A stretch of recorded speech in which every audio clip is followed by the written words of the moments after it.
peux dire que je mène une très bonne vie, que je suis un homme chanceux. Aujourd'hui, je vous présente mon nouveau bike de DH/Freeride, le Marin Quake. Il n'y en a pas beaucoup dans le monde, il n'y en a pas beaucoup au Canada et au Québec.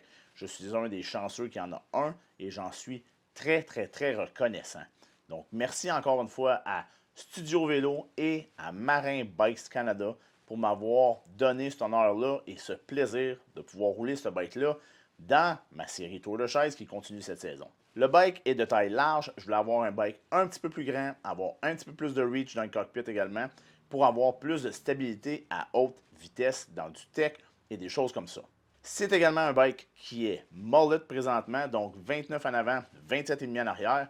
Il est possible de le rouler 29-29. On a une flip chip sur le seat stay pour pouvoir corriger la géométrie à cet effet. Par contre, puisque le bike est un large et que c'est plus long, je vais le rouler mullet parce que je vais avoir quelque chose qui est quand même encore très manœuvrable et qui se tourne quand même assez bien. Donc le Quake a un débattement de 200 mm en avant et 180 à l'arrière. Je me retrouve dans le même travel que mon NS-Fuzz de la saison dernière.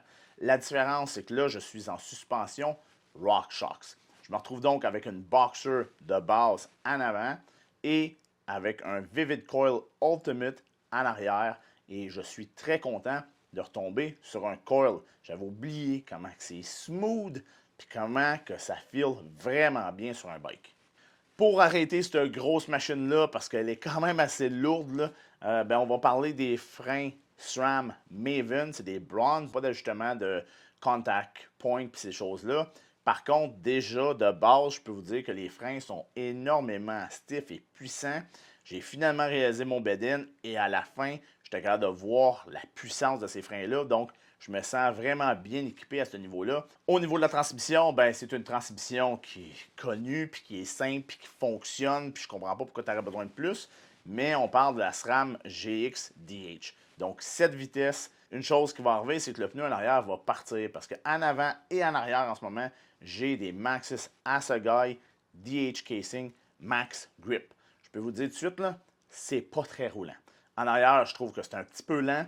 Donc, je vais pouvoir changer tout simplement pour un Dissector en Max Grip DH Casing encore une fois. C'est le même setup de pneus que j'avais sur mon NS-Fuzz et que j'ai adoré l'an passé. J'avais énormément de grip, j'avais de la bonne vitesse. Je trouvais que c'était très prévisible comme freinage et comme virage. Au niveau de personnaliser le vélo, parce qu'on sait tous quand on a un nouveau bike, on veut le rendre à notre saveur. Première chose que j'ai changé, c'est le stem et la barre. Le handlebar, j'ai mis mon one-up dessus, qui est 35 mm de rise. Et là, je me retrouve avec un guidon qui est de 770 mm, donc je suis vraiment confortable à cette largeur-là. L'autre chose que j'ai fait, j'ai mis mes pédales d'ITT Max que j'adore. Et oui, je roule en flat pedals, même en DH. Et c'est une pédale qui offre énormément de grip avec mes souliers 510 Freerider Pro. La dernière chose que j'ai faite, j'ai changé les grips. Les grips de marin sont super confortables. Je les adore sur mon Rift Zone EL XR. Sauf que je voulais avoir un petit peu plus de couleur. Une autre modification qui va avoir lieu sur le bike, c'est d'ailleurs un colis que j'attends de UPS aujourd'hui même, que j'ai commandé chez S4 Suspension.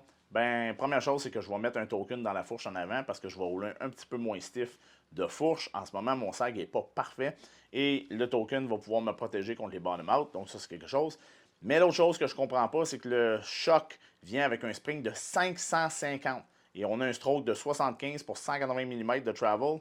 À mon poids de 205 livres, ça me dit que je devrais avoir un cold spring d'environ 375 à 400 livres pour le type de suspension qui est là.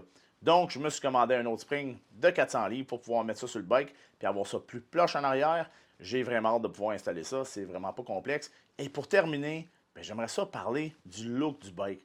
La géométrie est super belle, est super bonne. La peinture est vraiment, mais vraiment incroyable. C'est quelque chose à voir en personne.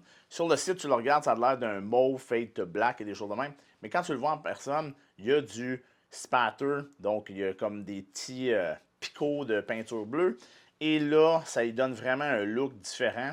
J'aime les collants. Je trouve que Marin ont vraiment bien réussi l'esthétique de ce vélo-là.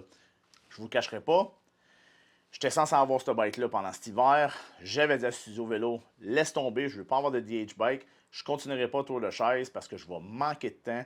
parce que j'ai beaucoup trop de projets en ce moment qui roulent. Finalement, quand je suis allé chez Studio Vélo pour ramasser un vélo hybride pour ma plus jeune et également mes roues Raceface pour mon Rift Zone EL XR, ben, il avait reçu le bike de DH et quand j'ai passé à côté, ben, disons qu'il m'a fait de l'œil pas mal. Puisque je vais manquer de temps cette saison, ben, je vais approcher 3 centres en tant que tel pour Tour de Chaise.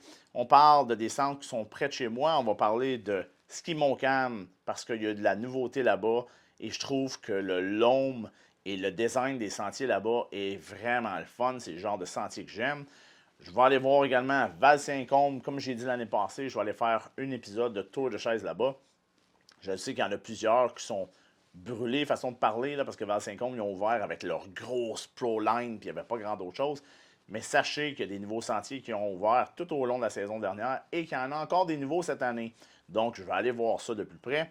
Et l'autre réseau, c'est un réseau en Outaouais. C'est un réseau qui a ouvert les chaises, je pense, l'an passé.